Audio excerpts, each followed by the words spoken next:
Okay, so today we're doing a deep dive into HPV. Right. Human papillomavirus. Right. And this thing is, it's incredibly common, isn't it? It's basically everywhere. And look, for the most part, your body just clears it on its own.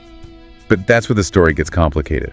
The real problem is when it doesn't clear, when it persists. Exactly. That's the crux of it, the persistence. That's when you start hearing about the increased risk for, things like genital warts or even certain cancers. So what's our mission with this deep dive then?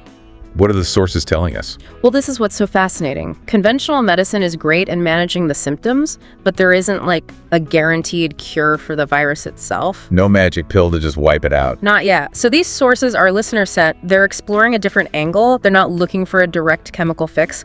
The mission is to see how natural approaches try to tip the scales in your body's favor.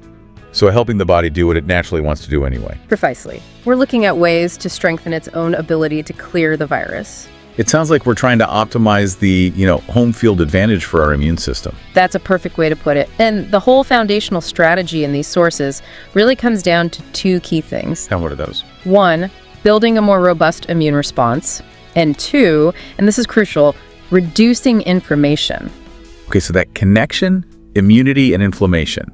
Why is that so interconnected when we're talking about a virus? Because it gets really tactical.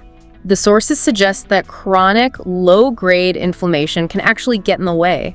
It can physically hinder the effectiveness of your most important immune cells. You mean the T cells? The T cells, exactly. The ones that are supposed to be out there hunting down and clearing the virus.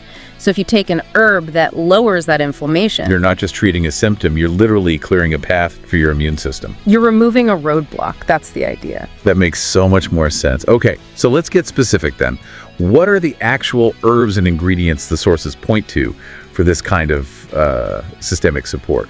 They focus heavily on adaptogens and antioxidants. And the first one they always bring up is ashwagandha. Ashwagandha. We hear about that for stress all the time. And that's exactly the connection. It's an adaptogen, so it helps your body modulate its stress response, partly by regulating cortisol. And too much cortisol from chronic stress, that suppresses the immune system. It's a known suppressant, so by managing stress, you are indirectly helping your immune surveillance stay on high alert. That's a critical link.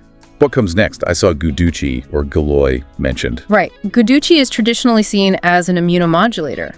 The thinking is that it might help fine-tune the immune response itself, maybe helping the right cells to proliferate and get more active. And then, of course, the anti-inflammatory powerhouse, turmeric. Well, really its main compound, curcumin. Right, curcumin. Yeah. How does that fit into the roadblock analogy? It's the bulldozer. Curcumin is a potent antioxidant that actively targets those pro-inflammatory pathways. By calming all that down, you're creating a much better internal environment for your immune system to work efficiently. So once we have stress and inflammation more under control, are there any herbs the sources mention for more, direct action? Yes, this is where the focus pivots a little. They talk about extracts with potential antiviral properties. Green tea extract is a big one. And what's in that? A component called EGCG, and some research suggests it might actually interfere with the virus's replication cycle or even its ability to bind to your cells. Wow, so that's a much more targeted approach. It is. What about tea tree oil? I saw that in there too. Tea tree oil is a bit of an outlier. The sources almost exclusively mention it for topical use, so, applied directly to the skin. For external wart. For external warts, yes.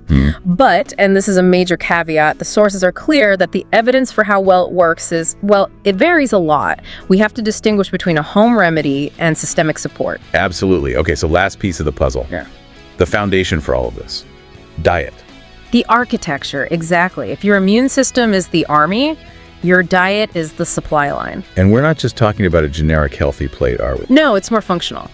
The sources emphasize foods rich in antioxidants, of course, but also specific things like vitamin D and zinc, which are critical cofactors for immune cell function. It all comes back to supporting those cells. It does. And they mention green tea and garlic, too, for their anti-inflammatory effects. So when you put all these pieces together, the stress management, the anti-inflammatories, the targeted extracts, and this foundational diet, it really sounds like you're building a whole internal support system. That is the core takeaway. These natural methods are seen as support systems. They're there to aid the immune response, capitalizing on the body's own amazing ability to clear the virus. Which is the primary defense mechanism anyway. It is. Okay, now we have to end with the crucial, non-negotiable warning that was repeated across all the source material. The most important part. Herbal remedies are not proven cures.